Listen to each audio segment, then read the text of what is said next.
Would you like to see an early Quran manuscript that has 11 corrections or variants on a single page? If so, stick around. That's what we're going to talk about today.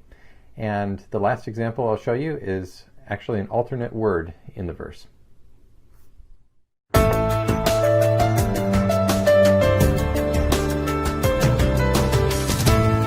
Well, you're going to enjoy the manuscript page that I'm showing you today. It is from, I think, from the early 8th century, so about 100 years, within 100 years of Muhammad's death. And it is a fragment, and by fragment, it is, I just want to clarify that term. It's a technical term. Obviously, when we think of a fragment, we sometimes think of just a little tiny piece of something. But in terms of manuscripts and Quran manuscripts, when we say the word fragment, it is a term that refers to anything that is less than a full Quran.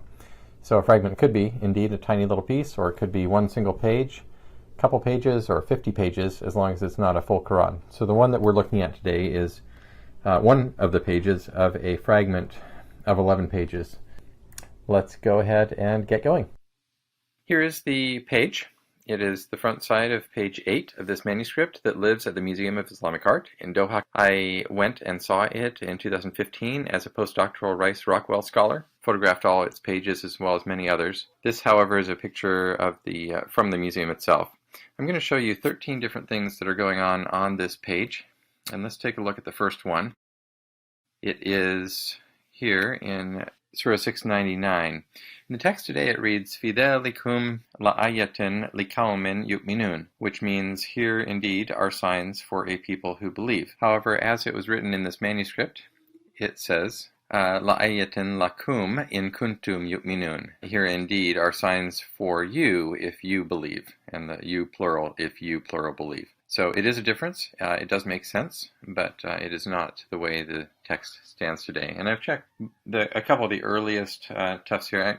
And the things I'm going to talk to you about today, I haven't done a thorough survey of every single one. So I'm going to leave some of this to those of you out there who are very familiar with the materials. If anybody wants to add in the comment section anything that you have found on some of these things, that would be so helpful to me, so we can crowdsource some of this. But I've looked in Tafsir Muqatil, which is an early tafsir. I see mention of this phrase, la ayatin liqaumin yu'minun, but it's only, he only tells what, he clarifies the meaning of it. He doesn't mention any alternate reading there. And similarly with Tafsir Mujahid, which is one of the earliest tafsirs that we have, there's no mention of this verse. So there we go. That's the first one we're looking at. Let's move on to the next.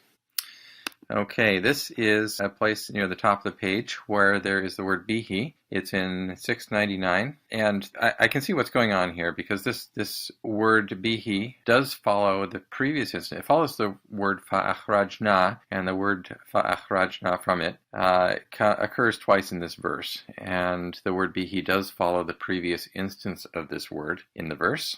So it seems possible that the scribe got to the second instance of the word and then wrote the word bihi, thinking that he was following the first occurrence of the word, perhaps. Not entirely sure what's going on here, but that is what is existing in this manuscript. Okay, here's the next one, and I've added some color here so you could see a little bit of what's going on. It's also from verse 699, and the text today reads, Anzuru thamarihi idda athmara. And there are two things missing in the manuscript that are present in Haf's text, and that is the third person singular pronoun of the possessive of thamara, which is fruit, their fruits, but it would be his fruit, I suppose, more literally. The upshot is that there is one fewer aleph in this space than there is in the standard text, the Haf's text. All right, here's the next one, and in this spot, what has happened, and what you see inside the box there, is the place where an aleph initially stood, and that was the initial aleph of the word Allah.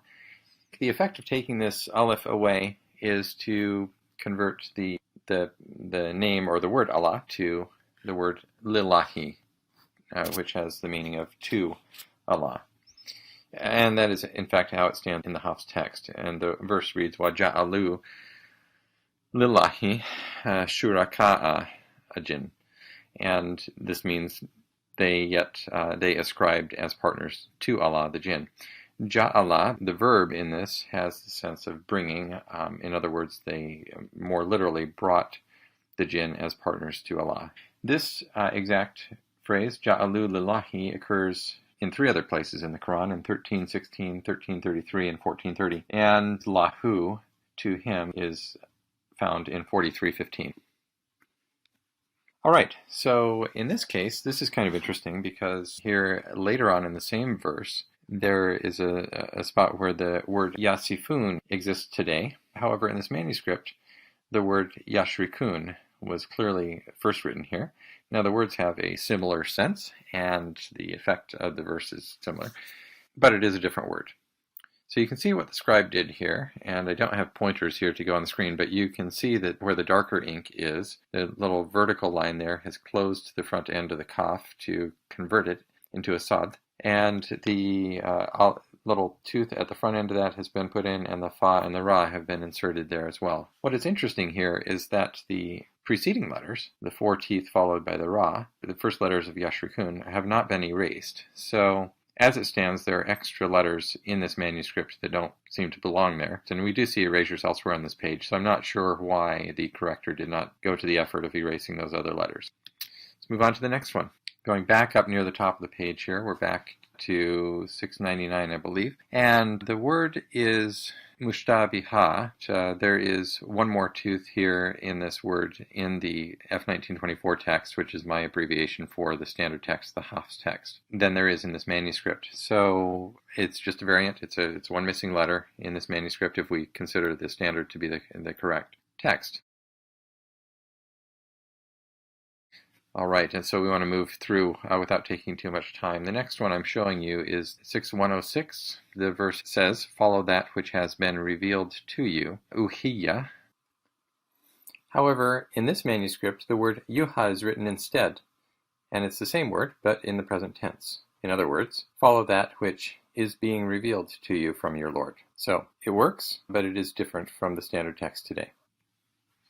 All right, so let's move on to the next one. This is the following verse, 6107, which reads in the Hafs text, "Lao sha'a Allahu ma ashraku." Had Allah willed, they would not have been polytheists. As it is written in this manuscript, the final 2 letters of the verb are nun aleph instead of waw aleph, with the reading of Lao sha'a Allahu ma ashrakna. If Allah had willed, they would not have ascribed partners to us. Not a huge difference in the meaning, some difference, but not a huge difference in the overall sense of the verse, but definitely a substantive difference in the rasam. Okay, we're just going to move a few words later in the verse here, and in the Hafs text, this verse reads, "Ja'alnaka alayhim," we have brought, or we have appointed over them, you as a watcher over them. The word watcher is the next word, hafiz. In this manuscript, however, the final letter, the mim, is absent.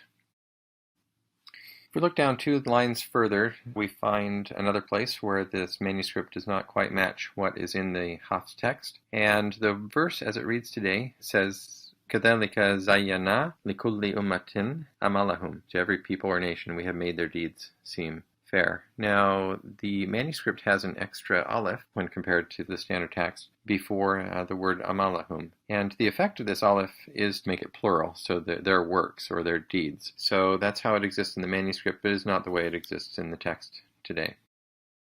Okay, here are a couple of others that I'm not going to go into in detail because I want to get to the last one that I promised you. In 6105, there's an inserted aleph, and in 6106, there's, at the beginning of that verse, there's an erasure leaving a gap, and in my experience, this is, and from all appearance on the page, the shape of the erasure and possibly some of the shadow of what is remaining. This looks like it would have been a wow.